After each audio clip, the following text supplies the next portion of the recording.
এই শীতের আমেজে এর গরম গরম যদি এরকম চাইনিজ চিকেন স্যুপ বাড়িতে বানানো যায় তাহলে কীরকম লাগে বলুন তো।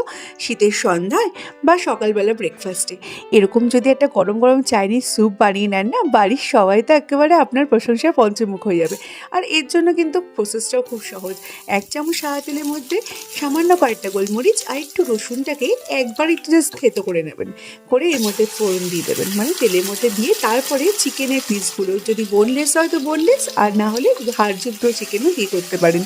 এখানে আমি 250 গ্রামের মতো চিকেন নিয়েছি, চিকেনের একটা ব্রেস্ট নিয়ে নিয়েছি। আপনারা কিন্তু বোন সমেত চিকেন দিয়েও এটা করতে পারেন, কোনো অসুবিধা নেই। একটু তেলের মধ্যে দিয়ে চিকেনটাকে এপিট ওপিট করে নেবেন 1 মিনিটের মতো। তারপরে একটু আস্ত কয়েক কোয়া রসুন আর 2-3টে পেঁয়াজকে এইভাবে এর মধ্যে দিয়ে দেবেন। আস্ত, কাটার দরকার নেই, কেটে দিতে চাইলে কেটেও দিতে পারেন, যে কোনো ইচ্ছা আপনাদের যা মর্জি তাই। বা এর মধ্যে কিন্তু পেঁয়াজ বাটা তবে দেবেন না, তাহলে কিন্তু ভালো লাগবে না স্যুপটা। পেঁয়াজটাকে দিয়ে একটু নেড়ে চেড়ে, মানে জাস্ট কয়েক সেকেন্ড নেড়ে চেড়ে তারপরে যেটুকু স্যুপ নেবেন সেই পরিমাণ মতো জলটা একবারে দিয়ে দেবেন। যতখানি ঝোল নেবেন স্যুপের, মানে যতখানি জল নেবেন ঠিক ততটুকুই দেবেন। তারপর যখন জলটা ফোটা শুরু করবে তখন স্বাদ অনুযায়ী নুন দিয়ে দেবেন। নুনটা একটু আমি বেশিই দিচ্ছি কারণ ঝোলটা অনেকটা বলে। এবার এটাকে ঢাকনা দিয়ে ঢেকে সেদ্ধ হতে দেবো, বেশ মানে সময় ধরে সেদ্ধ হতে দেবো। তো চিকেনটা ভালো করে সেদ্ধ হয়, মানে মোটামুটি 5 মিনিটের মতো আমি ঢাকা দিয়ে রেখে দিয়েছিলাম।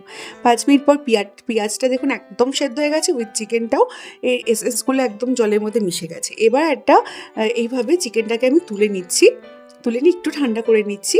আর অপরদিকে এই যে স্টকটা আছে সেটাকে একটা ছাঁকনির সাহায্যে ভালো করে ছেঁকে নেব। অবশ্যই এটা করবেন, এই প্রসেসটা কিন্তু বাদ দেবেন না। একটু স্টকটাকে ছেঁকে নেবেন, কারণ এই যেরকম আমরা রেস্টুরেন্টে যে স্যুপটা খাই সের মধ্যে দেখবেন পেঁয়াজ কিছুই থাকে না, এগুলো কিন্তু ওরা এইভাবেই করে। চিকেন স্টকটাকে ছেঁকে নিয়ে একটুখানি এরকম স্প্যাটুলার সাহায্যে বা হাতের সাহায্যে একটু জলের মধ্যে এগুলো চেপে একটু রসগুলো ভালো করে দিয়ে দেবেন। এবার এই যে চিকেনটা তুলে নিয়েছিলেন সেদ্ধ চিকেনটা, ওটাকে কাঁটা চামচের সাহায্যে এইভাবে ছাড়িয়ে নিন। ছুরি দিয়েছি আমি, বাট 2টো কাঁটা চামচ দিয়ে করলে বেশি ইজি হয়। 2টো কাঁটা চামচ দিয়ে ঠিক এইভাবে চিকেনগুলোকে ছাড়িয়ে নেবেন। আর যদি চিকেনটা ভালোভাবে ঠান্ডা হয়ে যায় তাহলে হাত দিয়েও ছাড়িয়ে নিতে পারেন। বিশেষ করে হাড়যুক্ত চিকেনেও কিন্তু এটা করে নেওয়া যায়, এইভাবে সেভাবে ছাড়িয়ে নিতে হবে। অপরদিকে বেসিক সবজি সামান্য একটু বাঁধাকপি, গাজর আর বিনস, আর কিছু লাগবে না। যদি বাঁধাকপিটা না থাকে বাড়িতে, বাঁধাকপি স্কিপ করতে পারেন, শুধু গাজর বিনস দিয়ে করতে পারেন, অথবা কোনো রকম সবজি ছাড়াও কিন্তু এটা করা যায়। কোনো রকমের সবজি ছাড়া হলে আরেকটা যে স্টেপ দেখাচ্ছি, এই সবজি দিয়ে যে স্টেপটা সেটা শুধু মানে সেটা একদমই করবেন না। নর্মাল চিকেন দিয়ে একটুখানি ডিম দিয়ে বাকি যে প্রসেসগুলো করছি সেগুলো সেম হবে, শুধু সবজিটা এখানে দেওয়ার তখন দরকার পড়বে না। সবজি ছাড়াও কিন্তু রেসিপিটা ভীষণ টেস্টি হয়।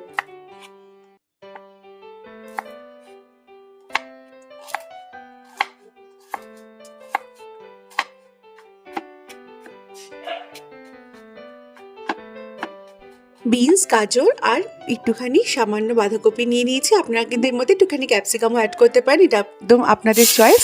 সবজিগুলো কেটে নেওয়ার পরে কড়াইটাকে গরম করে এই চিকেন যে স্টকটা সেটা কড়াইতে ডাইরেক্ট দিয়ে দিলাম। এবার এই কেটে নেওয়ার সবজিগুলো এর মধ্যে দিয়ে দেবো। এখানে কিন্তু আপনাদের পছন্দের মতো সবজির সাথে আপনারা একটু চাইলে এখানে কিন্তু সুইট কর্ন ইউজ করতে পারেন, সেটাও কিন্তু খেতে ভীষণই ভালো লাগে, তবে এগুলো কিন্তু একদমই অপশনাল।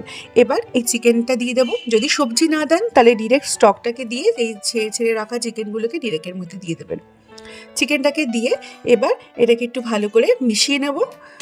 এবার যখনই এইটা ফুট আসা শুরু করবে ঠিক সেই সময় বাকি প্রসেসগুলো করব। দিয়ে দেবো 1 চামচের মতো স্বাদের ব্যালেন্সের জন্য গোলমরিচ, 1/2 টিস্পুন থেকে 1 টিস্পুনের বেশি নয় একটুখানি ভিনিগারটা অবশ্যই দেবেন।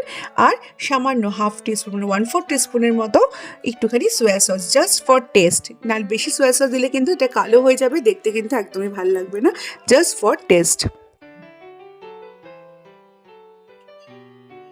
যখন স্যুপটা ফোটা শুরু করবে চিকেনটা দেওয়ার পরে এরপরে দিয়ে দেবো 1টা থেকে 2টোর মতো ডিম।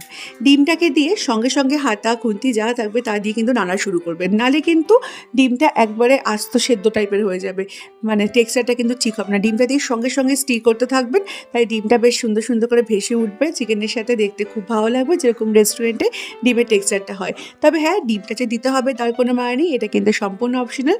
যদি চান তো ডিমটা দিতে পারেন। তারপরে 2-3 চামচের মতো কর্নফ্লাওয়ারকে একটু জলে গুলিয়ে একটা কর্নস্লারি বানিয়ে নেবেন, বানিয়ে এর মধ্যে অ্যাড করে দেবেন। ব্যাস, তারপর আরও 1 মিনিট ফুটিয়ে নিলেই কিন্তু স্যুপ একেবারে রেডি। এরকম একটা স্যুপ এই শীতের সকালে বা সন্ধ্যায় বাড়িতে বানিয়ে নিলে বাড়ির লোকেরা তো প্রশংসা করবেই করবে। আর সত্যি বলছি, এটা খেয়ে তুইও ধরতে পারবে না যে বাড়িতে বানানো, মনে হবে রেস্টুরেন্ট থেকেই কিনে নেওয়া, কারণ এটা একদম অ্যাকুরেট রেস্টুরেন্টের মতো হয়।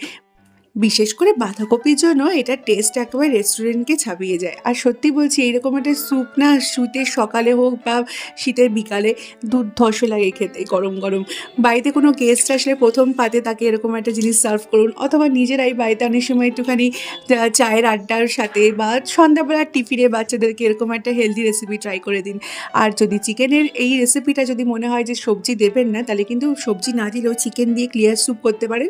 সেক্ষেত্রে কিন্তু পেঁয়াজের সাথে একটু বাঁধাকপি ফেলে দেবেন, একটা কি দুটো পাতা, তারপরে সেদ্ধ করে পেঁয়াজ যেরকম সেপারেট করে নিচ্ছেন বাঁধাকপিটাকেও সেপারেট করে নেবেন, তাতে বাঁধাকপি এসেন্সটা থাকবে আর খেতে কিন্তু একদম রেস্টুরেন্টের মতোই লাগবে।